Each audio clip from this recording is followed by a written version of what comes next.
Flash number 43, Joshua Williamson writing, Carmine Diaghidomenico is back on art, which was fantastic. It was gorgeous. Yeah. I was loving how this. His looked. Grodd.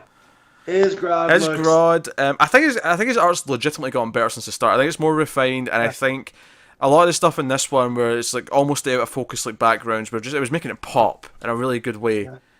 Any time I get a Flash issue that's just him on art, I know it's going to be a good read. Yeah. Well, the stuff that he did with like when they're running around him and you can catch certain glimpses of characters. Yeah. Like Avery or Wally or honestly, younger Wally. One of my favorite panels is on the very first page. It's the bottom panel where Barry is just stood there in the middle of the road and all these cars are there. Like he's been running around and he just stops.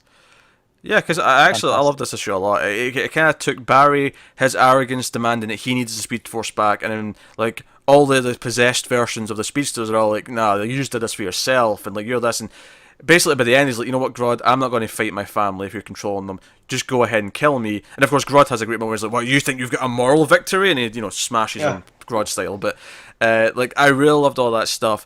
I love the fact that he brings up Iris and that snaps, like Wally's able to like gain control back for like just 30 seconds, just to like give Iris some advice. Iris is his lightning rod. Yeah, it wasn't just Linda; it was Iris as well. I mean, I like that. And it wakes him up enough just to do this. And I love that Barry, like I was as I was being chased around the city with all my family. I modified the lightning rod. I got parts for it to do what I should have done all along, which is do everything I could to fix you and like cure you. And we get that great full page of it. My favourite panel in the issue though is when all 5 speedsters are in a row and it's the shotgun down all their faces. Yeah. I love it so much. Because they all classic feel, lineup shot, isn't it? It is, and they all feel it's a Power Ranger shot. It makes me think of Power Rangers. It is. And that's the thing; they're all different colours, costumes as well, which just makes it pop. Mostly, I mean, obviously Barry and Wally are similar, but and Godspeed and Kid Flash are kind of similar as well. Yeah, but Godspeed has the white suit aspect, and then aspects. They're all different enough that it's really distinct. It doesn't feel the same costume 5 times. And I loved what Manipul and Booch did with making God this worshiper of the Speed Force. But I'm kind of glad that Williamson rewrited it like he's been doing. So I'm glad that he that's still in continuity, but Grodd's back to being the telepathic evil ape from. It's great, and I love that when he does cure him, Grodd's like, I have no power left. He's like, no, you still have the powers you had before. You still have the telepathic abilities. They're your own inborn natural abilities. I can't do anything with those. But and then it sets up what the big thing's going to be now for the end of this. So I guess it was part 5, but it's not done because Grodd turns off the thingy. That's what I'm going to call it. Proper menace, that Grodd, right? Yeah.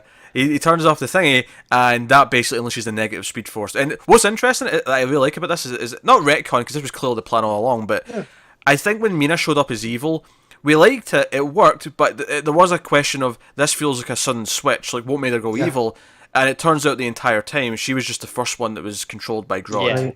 Yeah. And he makes a point of saying it was easy because she was genuinely angry. Yeah. Right. So like, which is why we bought it, because it's like, okay, there is. We knew those feelings were there. But it was quick, and I liked it now. It's okay, this makes sense now. And it means that Mina's not evil, and maybe we'll get a little bit of a send-off for her before she leaves or whatever.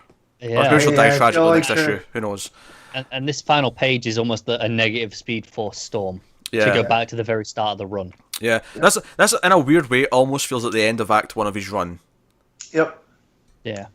Tying it all together.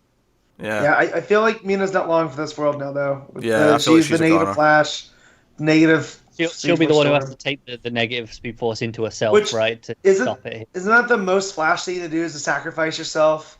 Yeah. During a massive thing. Yeah. You're not a Flash unless you've at least sacrificed yourself once it came back. Yeah, it's a rite of passage. New Wally's not really a Flash yet. I mean, older Wally's earned that name. He's done it twice now at this point. Well, even Bart sacrificed himself. Yeah. Like this I'm sure Jay's done it. This feels like a thing Jay's done at some point. If they don't tie that into where the JSA is, that he trapped him in some pocket thing through the Speed Force, and he had to sacrifice himself. Well, we know he's in there. We saw the helmet. We got the Hope moment. Yeah. So that's what Flashes do. They run and sacrifice themselves. I really hope G Domenico is on the next issue as well.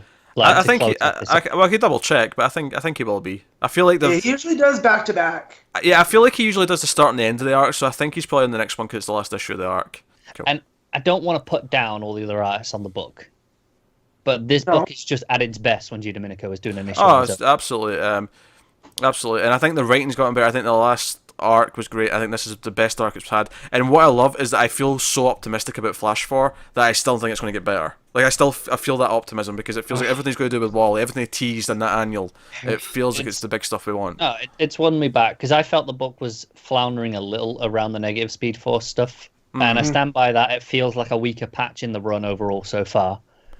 But this arc, no, it's come back kicking. It's it's proven that okay, no, it can do this. It can be strong, and it's left me really excited for Flash War.